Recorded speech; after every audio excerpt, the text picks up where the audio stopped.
মৎস্য ন্যায়। মৎস্য ন্যায় কি জানেন? এই বঙ্গে অনেকদিন মৎস্য ন্যায় ছিল, যখন কিনা রাজা ছিল না কেউ, যখন কিনা শশাঙ্কের পরবর্তী সময়, তখন আর কোনো রাজা তৈরি হয়নি বঙ্গে। তখন বলা হতো ওই সময়টায় মৎস্য ন্যায়, অর্থাৎ একটা মাছ, বড় মাছ যেমন ছোট মাছকে খায়, তেমনি যাদের হাতে টাকা পয়সা আছে, যাদের হাতে ক্ষমতা আছে, তারা ছোট যেসব মানুষ, মানে ধন দৌলতের দিক থেকে, ক্ষমতার দিক থেকে, তাদের ওপর অত্যাচার করে তাদেরকে নিংড়ে নিয়ে তাদেরকে শেষ অবস্থা তৈরি করেছিল। এবং মানে সেই সময় যে কি হয়েছে তার কোনো ইতিহাস নেই। এবং তারপরে আমরা পাল বংশ দেখি, বেশ কিছুদিন পরে পাল বংশ। তা ব্যাপারটা হচ্ছে বাংলাদেশে অবস্থাটা খানিকটা হিন্দুদের জন্যে ওই মৎস্য ন্যায়ের মতো। মানে আমরা বেশ কিছুদিন আগে দেখলাম একজনকে জ্বালিয়ে, তাকে জ্যান্ত গাছে বেঁধে জ্বালিয়ে দেওয়া হলো। সেটা কিন্তু ওই সেই একটা এতেই কিন্তু শেষ নয়, প্রত্যেক দিন কিছু না কিছু ঘটনা ঘটে চলেছে, প্রত্যেক দিন।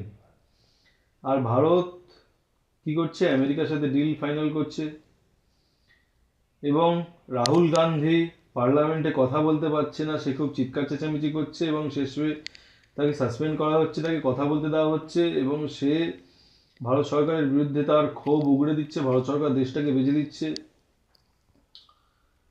কিন্তু একটা কথা দেখুন, পার্লামেন্টে যখন এই যে আসাদউদ্দিন ওবেসি, এই লোকটা জিতলো, এই লোকটা জিতে এসে সে কিন্তু বলছে জয় ফিলিস্তিন, কিন্তু ভারত মাতার জয় এটা সে বলতে পারছে না। এটা তার বলার তার কোনো রাইট নেই। তার যে সে যে ধর্ম অনুশীলন করে সেই হিসেবে তার অন্য কাউকে জয় দেওয়া যাবে না, শুধু ঈশ্বর ব্যতীত। কিন্তু জয় ফিলিস্তিন বলা যায়।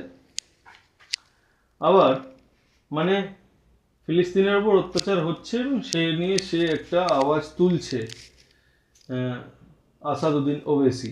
সে তার জন্য সে তার যে নিজের রুল, সেই রুল কিন্তু ব্রেক করছে, কিন্তু তখন তাকে কিন্তু কেউ কিছু বলছে না। বক্তব্যটা আমার সেটা না, কে কি বললো না বললো, কথা হচ্ছে ফিলিস্তিনের যে মানুষ মারা যাচ্ছে তার জন্য এখানে কিছু মানুষের খারাপ লাগছে, আমারও খারাপ লাগে।